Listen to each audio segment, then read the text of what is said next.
유민 목사님께서 나오셔서 말씀해 주신데 유일하신 그 이름, 이런 제목의 말씀을 전해주시겠습니다.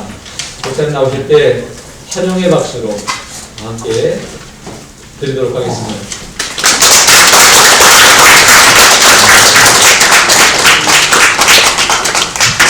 잠시 기도하겠습니다. 사랑의 주님, 이 시간 우리의 몸과 마음을 다하여 하나님의 말씀을 듣고자 결심하고 결단합니다. 주관하여 주시고 하나님 음성 듣는 시간 되게 하옵소서. 아멘. 예수님의 이름으로 기도합니다. 아멘. 반갑습니다.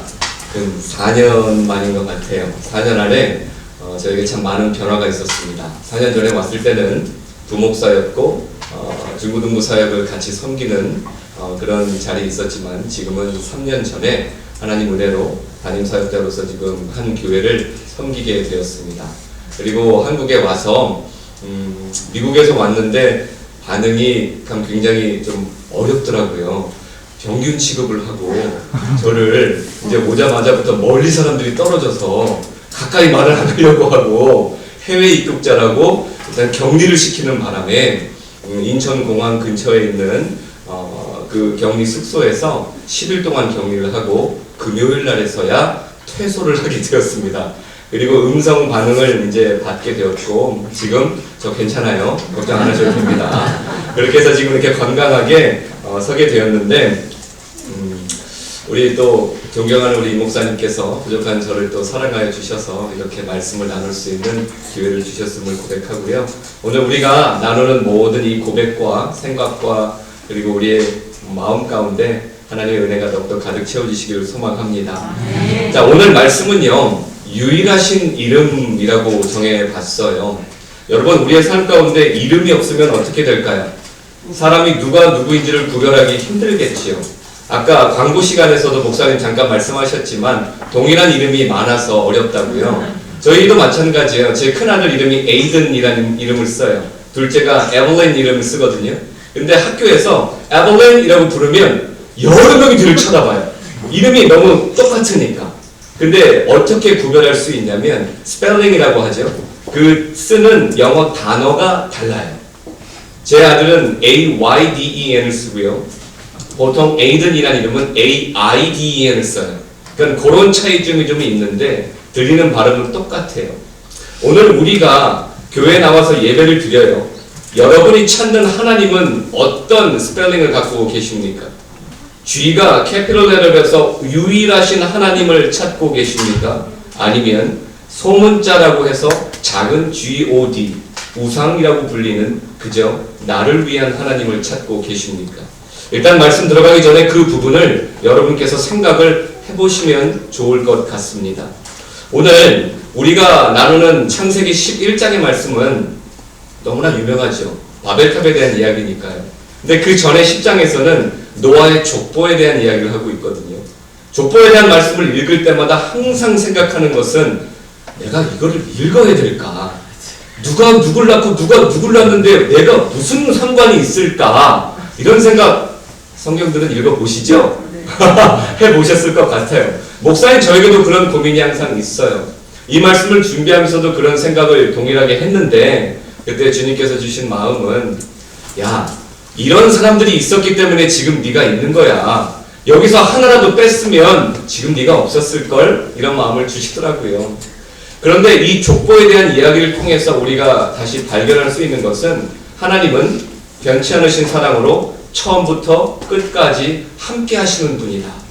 그 누구도 우리가 아는 유명한 성경의 믿음의 사람들 아브라함, 다윗, 솔로몬 이런 사람들 말고도 누가 누구를 낳았는데 생전 처음 들어보는 그 이름을 가진 사람일지라도 하나님은 성경에 기록될 수 있는 은혜를 주셨고 그를 통하여서 지금 우리가 이렇게 신앙생활할 수 있게 되었다. 바로 이것이 하나님의 은혜가 아닐까 싶더라고요. 오늘 말씀 11장 1절에 보니까 온 땅의 언어가 하나요 말이 하나였더라. 제가 미국에 간 지가 지금 14년이 되었습니다. 처음에 갔을 때 많이 고생했어요. 당연히 언어가 다르니까요. 목숨을 걸고 영어 공부를 하기 시작했습니다. 하루에 앉은 자리에서 6시간, 8시간을 했어요. 그냥 이해가 되지 않기 때문에 책을 통째로 외우기 시작했습니다. 그래서 미국에서 대학원을 졸업하고 또 하나의 학교를 또 졸업하고 지금 이제 세 번째 학교에서 계속 여전히 머물러 있는데 언어가 우리에게 주는 압박감이라는 것이 있어요. 굉장히 두렵거든요. 근데 그 영어가 저에게 주는 압박감이 처음에 어마어마했어요. 지금은 괜찮습니다. 저희 교회 성도님들 제가 통역도 다 모시고 다니고 이제 뭐 전문적인 일들까지 제가 다 감당을 합니다. 근데 그때 얼마나 어려웠는지 몰라요. 온 땅의 언어가 처음에는 하나였대요. 우리가 똑같은 언어로 소통할 수 있었다는 거예요. 그런데 왜 지금 우리는 국경이 나뉘어져 있고 언어가 다르고 이렇게 힘든 세상을 살아가게 되었을까요? 그럼 여러분, 이 세상에 몇 개의 언어 정도가 있을 거라고 생각하세요? 당연히 한국어, 중국어, 일본말, 독일말, 뭐 스페인말 이렇게 몇 개 정도 대표적인 언어들이 있지 않습니까? 근데 충격적인 사실을 하나 보여드리죠. 전 세계에서요, 2018년도 세계 성서 번역 현황을 보면 총 언어 수가 7,350개의 언어가 있습니다. 근데 이게 몇 년도 통계라고요? 2018년도. 지금은 2022년도니까 더 많은 언어가 생겼을 수도 있겠지요. 이 언어는 원주민들이 사용하는 현지 언어까지 포함한 것입니다. 이렇게 많은 언어가 있는 이 땅 가운데 그럼에도 불구하고 우리가 섬기는 그 하나님, 유일하신 그 하나님을 찬양하는 여러분들을 예수님의 이름으로 환영하고 축복합니다. 자, 이렇게 많은 언어가 나뉘어지고 국경이 나뉘어지게 된 이유가 바로 오늘 우리가 나누는 말씀 가운데 들어있어요. 창세기 11장 2절에 보니까 이에 그들이 동방으로 옮기다가 시날 평지를 만나 거기 거루하며, 자, 시날 평지라는 곳은요, 티그리스 강이라는 곳이 있고 유프라테스라는 강이 있는데 그 사이에 있는 평지 땅이에요. 그러니까 정말 평지라는 것은 플레인이라고 얘기해요. 아무것도 없어요. 돌도 없고 나무도 없고 그냥 끝에서 끝이 보이는 유목민들에게 굉장히 유리한 땅입니다. 거기서 계속하여 노아의 홍수 이후의 세대들이 옮겨가기를 반복하다가 이제 시날 평지에 정착을 하게 된 거예요. 아, 여기 좋구나. 우리가 유목민으로 짐승도 먹이고 가축도 키우면서 여러모로 살 수 있겠다라고 정착 생활을 끝내게 된 것이죠. 네, 여러분, 사람이 몸과 마음이 평안하면 어떤 생각을 하기 시작하죠? 딴 생각을 하기 시작하죠. 그 전에는 우리가 다음 장소는 어디로 옮겨야 할까? 우리 아이들을 어떻게 키워야 할까? 먹여야 할까? 우리 가축을 어떻게 이동시켜야 할까라는 고민투성이었지만 이제 시날 평지를 만나서 정착을 하게 되니까 다시 옮길 필요가 없어졌어요. 너무나 편안해진 거예요. 그러다 보니 그들의 마음 가운데 이제는 이런 생각을 하는 거예요. 우리의 선조 노아 할아버지는 하나님의 심판을 받아서 그렇게 어려움을 경험했는데 그렇다면 우리는 어떻게 하면 하나님의 심판을 받지 않을까가 아니라 하나님이 심판하실 때 어떻게 우리의 힘으로 우리를 지킬 수 있을까라는 생각을 하기 시작한 거예요. 이게 아다르고 어다르다고요. 하나님의 심판을 어떻게 하면 안 받을까가 아니라 하나님의 심판일 때 어떻게 우리를 지킬 수 있을까라는 생각을 했다는 것입니다. 사람이 항상 죄를 시작할 때는 무엇에서 시작됩니까? 마음에서, 그리고 입으로 죄를 만들어가기 시작하죠. 말로써요. 11장 3절 서로 말하되 죄가 시작되는 거예요. 자, 벽돌을 만들어 견고히 굽자하고 이에 벽돌로 돌을 대신하여 역청으로 진흙을 대신하고 라고 되어 있습니다. 말씀드린 대로요, 시날 평지는 평지예요. 돌도 없고 나무도 없기 때문에 어떤 건축 기술이 발달할 수가 없어요. 하지만 하나님 허락하신 지혜를 통해서 벽돌을 구울 수 있는 이제 그들의 지혜가 생기게 됐지요. 그러면 이 지혜를 가지고 자, 이제 우리가 벽돌을 만들어 견고히 굽고 하나님의 영광을 위하여 예배의 처소를 만들자 그랬으면 얼마나 좋았겠습니까? 근데 그들은 그렇게 하지 않았다는 것입니다. 하나님을 위한 땅이 아니고 하나님을 위한 성전이 아니라 자신들의 이름을 견고히 남길 수 있을 만한 건물을 지어가기 시작했다는 것입니다. 근데 여기서 사용되는 단어에 하나 주목해 볼까요? 대신하며 역청으로 라고 기록되어 있어요. 역청이 뭔지 다들 아시나요? 좀 익숙한 단어 아니에요? 모세의 어머니 요게벳의 노래라는 곡에서도 역청이란 단어를 들어보셨을 것입니다. 역청이란 단어의 근원을 보니까 먼저 그 후에도 또 사용된 것을 보니까 출애굽기 2장 3절에 더 숨길 수 없게 되매 모세에 대한 이야기죠. 그를 위하여 갈대 상자를 가져다가 역청과 나무 진을 치라고 라고 되어 있어요. 역청은 쉽게 말씀드리면 방수제입니다. 물이 들어오지 않도록 발라서 물에 침수되지 않기를 막아주는 거예요. 그런데 이 역청을 사용할 때 요게벳은 자신의 힘에 할 수 있는 역량이 넘어서니까 하나님께 기도하고 하나님께 맡기는 기도하는 마음으로 역청을 발라 갈대상자에 담긴 자신의 아들을 흘려보냅니다. 자신의 의지로 하는 것이 아니고 온전히 하나님을 믿는 믿음에서 시작된 그의 선포이자 고백이었던 것이죠. 나의 품을 떠나 아버지께로 맡깁니다 였어요. 그렇게 역청을 사용했는데 자신들의 이름을 견고히 하고 하나님을 빼고서 자신들의 삶을 세워나가기 위한 목적으로 사용하고 있는 것입니다. 같은 역청일지라도요, 목적이 다른 거예요. 여러분, 만약에 여러분의 집에, 아까 우리 권사님 이제 집을 새로 이제 지으셔서 어느 권사님이세요? 축하드립니다. 이제 입주하신다고 하는데, 만약에 그 새로 지은 집에 비가 샌다고 생각을 해보세요. 얼마나 마음 아프겠습니까? 미국은 보통 대부분 집들이요, 목조 건물로 지어져 있어요. 그렇기 때문에 비가 계속 새잖아요? 그러면 그 새는 곳이 썩어요. 그 썩게 되면 어떤 모습이 될까요? 이렇게 지붕이 내려앉아요. 그럼 거기를 뜯어서 곰팡이를 다 빼내야 되고 그만큼의 나무를 들여서 다시 보수공사를 해야 합니다. 우리의 삶 가운데요, 하나님이란 이름을, 유일하신 그 이름을 섬기고 살아가는데 지금 이 땅에 있는 교회들이요, 너무 많은 욕을 먹고 있어요. 그렇죠?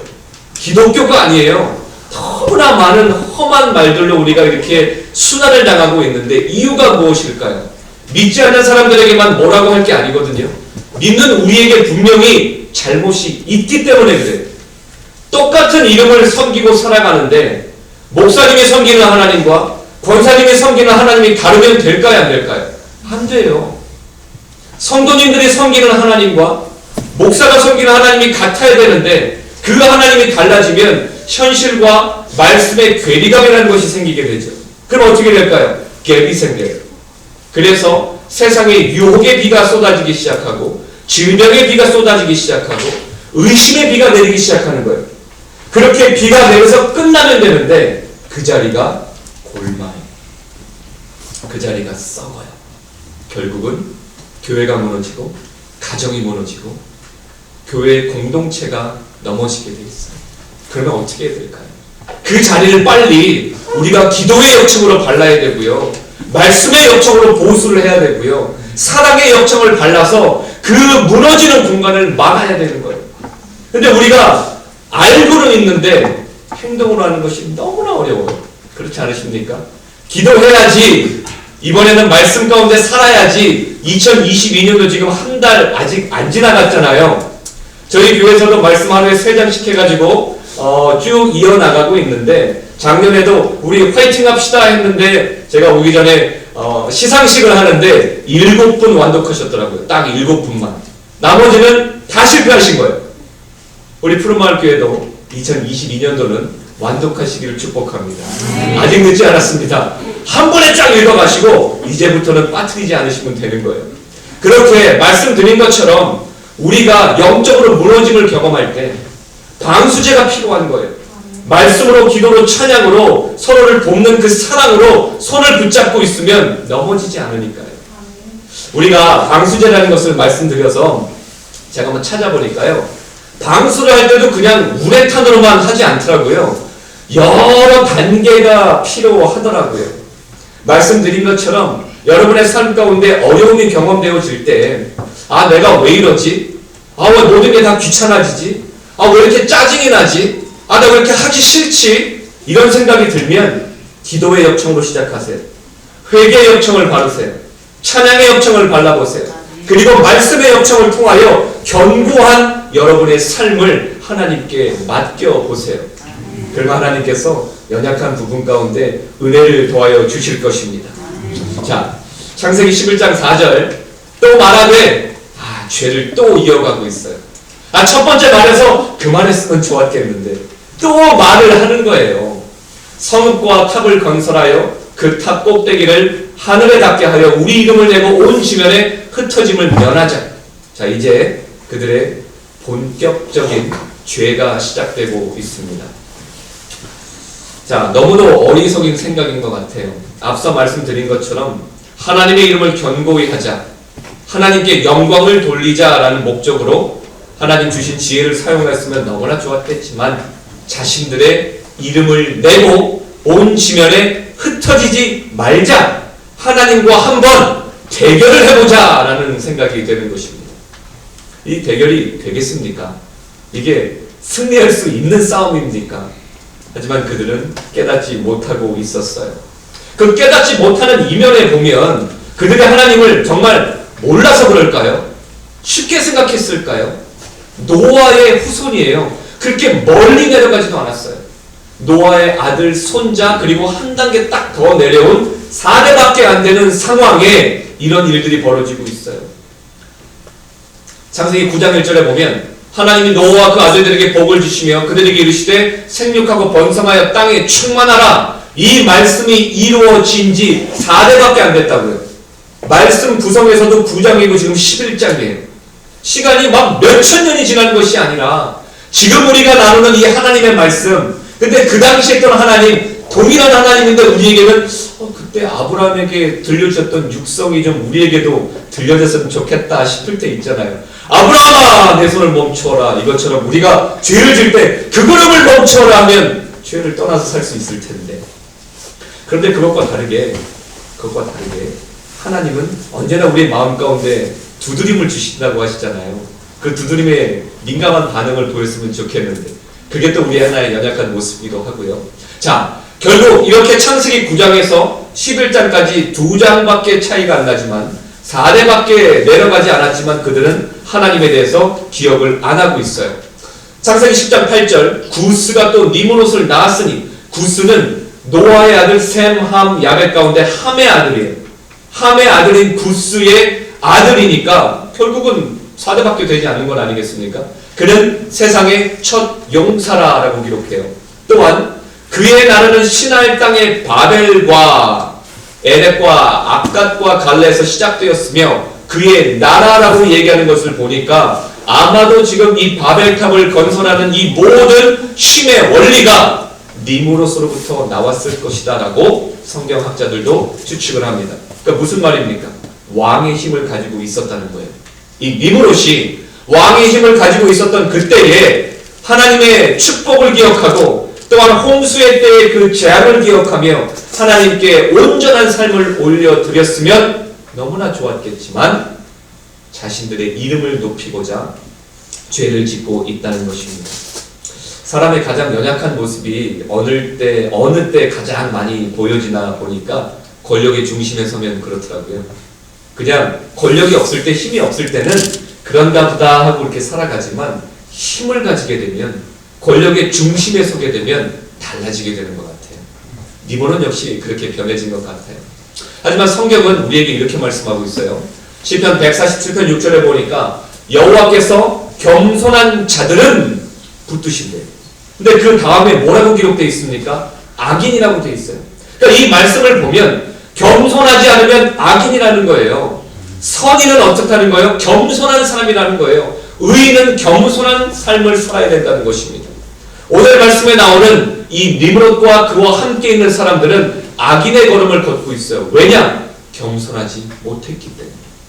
자신들의 이름을 견고히 하고자 하나님 주신 지혜로 그 바벨탑을 쌓아가고 있기 때문에 그렇습니다. 여기서 저는 이 말씀을 준비할 때 참 은혜가 되는 구절이 있었어요. 11장 5절이에요. 여기는 일부러 제가 영어를 넣어놨는데 여호와께서 사람들이 건설하는 그 성읍과 탑을 보려고 어떻게 하셨대요? 내려오셨다. 저는 말씀을 준비할 때 미국에서도 이제 그 한국어 성경을 개역개정 그 버전이랑 그리고 쉬운 성경을 함께 봐요. 그리고 영어 성경도 다른 두 개의 버전을 따로 봐요. 왜냐면 단어가 다르게 쓰여져 있거든요. 근데 제가 확인한 결과 이 구절은 동일하게 기록되어 있는데 어떻게 되어 있냐면 내려오셨더라. 영어도 The Lord came down 이라고 되어 있어요. 진짜로 came down, 내려오셨다는 거예요. 근데 이 구절이 왜 제게 은혜가 됐냐면 여러분 하나님은요 그냥 위에서 이렇게 보고 계시다가 하면은 바벨탑 무너뜨릴 수 있었을까요? 없었을까요? 있으시잖아요. 근데 굳이 이 땅까지 내려오셔서 그 바벨탑을 보실 필요가 없었다는 거예요. 근데 하나님께서 사람들의 연약함을 아시고 내려오셨는데 이 내려오심이 제게 은혜가 됐어요. 한번 내려오신 걸로 끝난 게 아니에요. 계속 내려오시거든요. 신약 성경 하면 누가 내려오셨어요? 예수님께서 오시잖아요. 예수님이 이 땅에 오셔서 하신 일이 무엇입니까? 우리의 죄를 위하여 대신 십자가에 달려 돌아가셨다는 거예요. 그리고 예수님 올라가시면서 누가 내려오셨어요? 보혜사 성령님이 오셨잖아요. 도울 자가.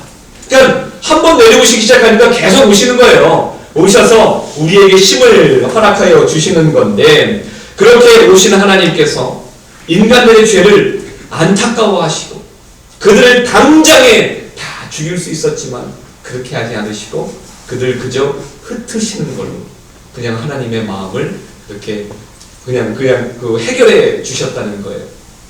11장 8절 여호와께서 거기서 그들을 온 지면에 흩으셨으므로 여기에 만일 여호와께서 진노하사 그들을 다 죽이시니라 라고 기록이 되어졌다면 지금 우리가 예배하는데 좀 많은 문제가 있었겠죠?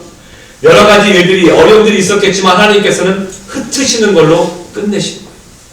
그냥 많이 화가 나셨겠지만 너희 녀석들 왜 그렇게 써? 라고 말씀도 안 하시고 흩어져 다 이렇게만 하셨다는 것입니다.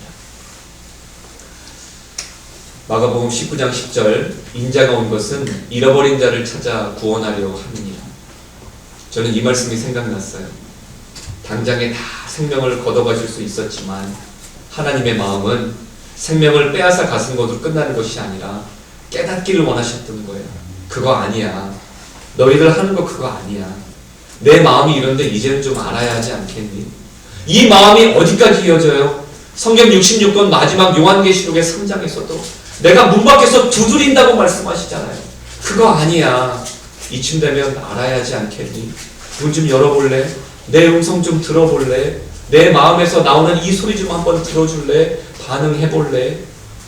저는 이 부분을 확신할 수 있을 것 같아요. 오늘 함께 예배하신 여러분 모두는 그러한 주님의 음성에 반응하여 나오신 거라고요. 교회 나오는 건 얼마나 어렵습니까? 일주일에 한번 주일 성수하는 게 얼마나 어렵습니까? 오랜만에 친구가 갑자기 만나자고 전화하고 갑자기 아프고 오다가 사고라도 나봐요. 하지만 여러분 이렇게 주일 성수하는 주님의 음성에 귀 기울이시는 이 삶 가운데 하나님은 여러분의 기도 제목 가운데 응답하시는 축복으로 보답하여 주실 것입니다. 자, 하나님께서 우리에게 오늘 허락하시는 은혜가 무엇이냐면 그 이름을 기억하라는 거예요. 하나님의 이름, 우리의 이름도 분명히 중요해요. 각 교회의 이름도 중요해요. 하지만 그보다 먼저 중요한 것은 하나님의 이름이라는 거예요.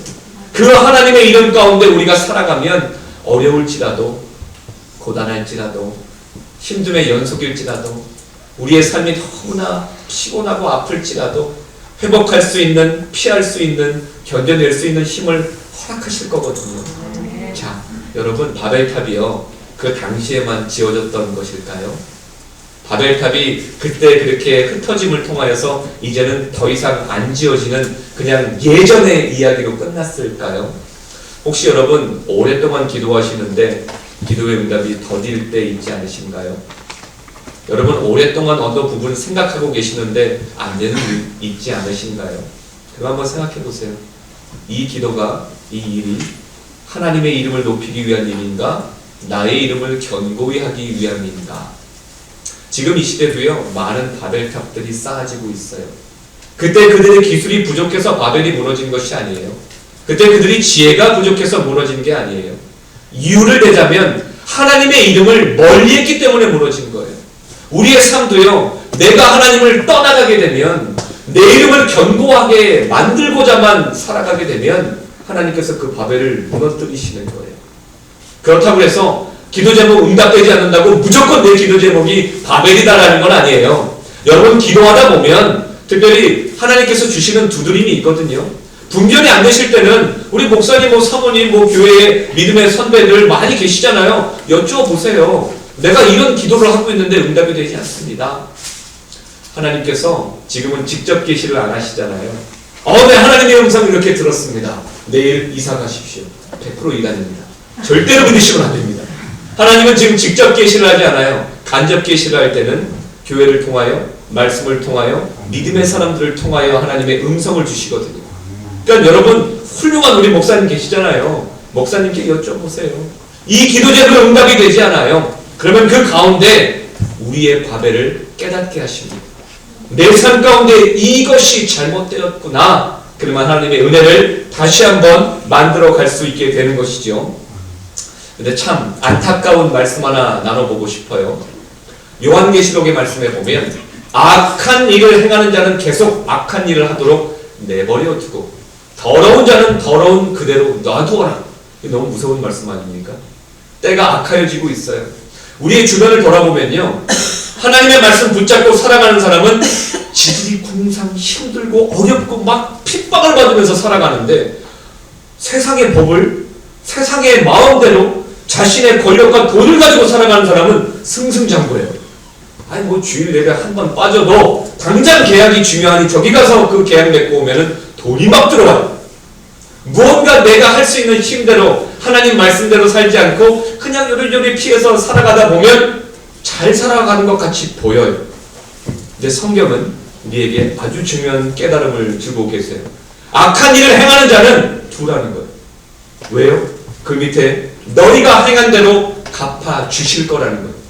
여러분이 비록 지금 고난의 길을 걸어갈지라도 그 가운데 예수님 십자가 꼭 붙잡고 있으면 재림의 때에 예수님 오셔서 사랑하는 나의 종아, 사랑하는 나의 아들아 딸아, 내가 너의 수고를 안다. 아팠지, 힘들었지, 안아주시는 거예요. 지금 너무나 잘 나가는 사람인 것 같아요. 너무나 모든 것을 다 가진 것 같아요. 하지만 그 안에 예수 그리스도가 없으면 마지막 재림의 때에, 종말의 때에 예수께서 오셔서 더러운 종아, 무익한 종아 라는 소리를 듣게 되는 거예요. 여러분 2022년도 어떻게 시작하셨습니까? 그리고 지금 한 달이 되는 이 시점에 어떻게 살아가고 계십니까? 하나만 기억하십시오. 예수 그리스도 이름, 그 이름을 통하여 우리가 누구를 위하여 살아가야 할지, 우리가 무엇을 추구해야 할지를 분별하십시오. 특별히 우리 사랑하는 우리 청소년들, 학생들, 목사님의 마음 가운데는 너희들을 향한 마음이 엄청나게 많이 있어요. 왜냐하면 목사님의 사역 가운데 16년을 중고등부 사역자로 있었으니까, 미국에서도 10년 동안 중고등부 사역을 했으니까 미국의 아이들도 너희랑 똑같아.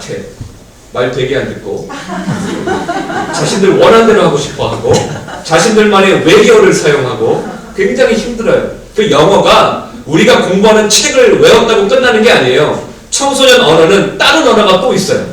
책에 기록되지 않은. 근데 너희들의 때에 가장 중요하게 생각해야 될 것이 무엇이냐면 예수님. 예수님 한 명 딱 그 한 번 붙잡고 있으면 어려운 일을 경험해도 분명히 피할 길을 만들어 주시기 때문에 너희의 삶 가운데 그 예수님이 함께 하시길 목사님 간절히 소망한다. 오케이? 자, 우리 한 말씀 같이 읽고요. 오늘 이 설교의 말씀을 마무리하고 싶습니다. 함께 읽어보겠습니다. 시작. 그런즉 너희가 먹든지 마시든지 무엇을 하든지 다 하나님의 영광을 뿜어 넓을까요? 그런즉 너희가 먹든지 마시든지 무엇을 하든지 다 하나님의 영광을 위하여 하라. 하나만 기억하십시오. 하나님의 이름, 유일하신 그 이름 외에는 그 누구도 우리를 죄에서 구원할 이름이 없습니다. 여러분의 돈도, 여러분의 집도, 여러분의 권력도, 직장도, 그 누구도 하나님을 제외하고는 구원할 수 없음을 기억하시고 유일하신 그 이름을 붙잡고 살아가시는 여러분 모두가 되시길 예수님의 이름으로 간절히 축원합니다.